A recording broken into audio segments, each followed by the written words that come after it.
TDP అధినేత చంద్రబాబు నాయుడు మాట్లాడుతున్నారు. Live లో చూద్దాం. లేకపోతే అమరావతిలో మీటింగ్ పెట్టుకొని పార్టీలో చేరికలు ఉండేటివి. కానీ ఈరోజు నేరుగా నేనే నెల్లూరుకు వచ్చి వేమిరెడ్డి ప్రభాకర్ రెడ్డి గారిని ఈ వేదిక మీద పార్టీలోకి ఆహ్వానించామంటే అది వారికి ఇచ్చిన ప్రత్యేకత. ఎందుకు ఈ మాట మాట్లాడుతున్నానంటే ఆయన ఏదో పార్లమెంట్లో పోటీ చేయాలని కాదు.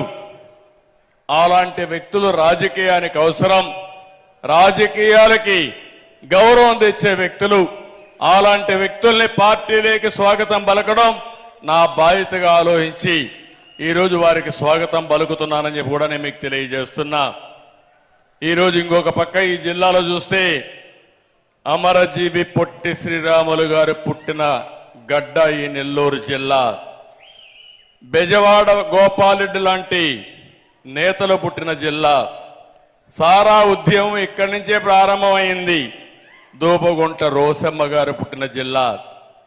అలాంటి జిల్లాలో ఆ రోజు సమైక్య ఆంధ్రప్రదేశ్ని గజగజలాడిస్తే ఇప్పుడు మొత్తం వచ్చిన నేతను చూస్తామంటే ఈ జగన్మోహన్ రెడ్డిని మ్యానుఫ్యాక్చరింగ్, హోల్సేల్ డీలర్షిప్, అమ్మకాలు, అన్ని మార్కెటింగ్ అన్ని ఆయనే చేసే పరిస్థితికి వచ్చాడంటే ఎక్కడికి పోతున్నా నాకైతే అర్థం కావడం లేదు. రాష్ట్ర రాజకీయాల్లో సింహపురి రాజకీయాలు ఎప్పుడూ ప్రత్యేకమే. ఇక్కడ నేతలు ఎంతో ఆత్మ గౌరవంతో బతుకుతారు, ఆత్మాభిమానంతో ముందుకు పోతారు. అందుకే మీరు అలాంటి నేతలు ఈరోజు చూస్తే రాష్ట్రంలో నాకే అర్థం కావడం లేదు.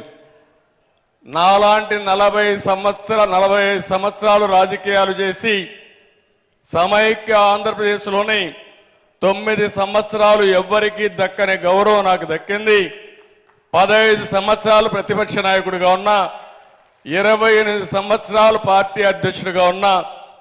అలాంటి నాలాంటి వాళ్ళ పట్లే ఈ ముఖ్యమంత్రి ఎట్లా ప్రవర్తించాడో మీరు ఒక్కసారి గుర్తుపెట్టుకుంటే ఇంకా పార్టీలో కానీ రాష్ట్రంలో కానీ ఈ ముఖ్యమంత్రి ఒకటే ఆలోచిస్తున్నాడు, మనం అందరం బానిసలం, ఆయన ఒక్కడే రాజు, రారాజు. ఎవరైనా ఒక సైకో, ఎవరైనా ఆయన్ని వ్యతిరేకిస్తే, నువ్వు చేసింది తప్పని చెప్పితే ఇంక వాళ్ళ పని అయిపోయింది. అదే అయ్యింది పాపం ఆనం రామనారాయణ రెడ్డి గారు. మనం చేసే విధానం తప్పు, కరెక్ట్ కాదని ఒక మాట అన్నాడు. అప్పటి నుంచి ఆ నియోజకవర్గంలో ఆయనకి ఏ పనులు చేయలేదు.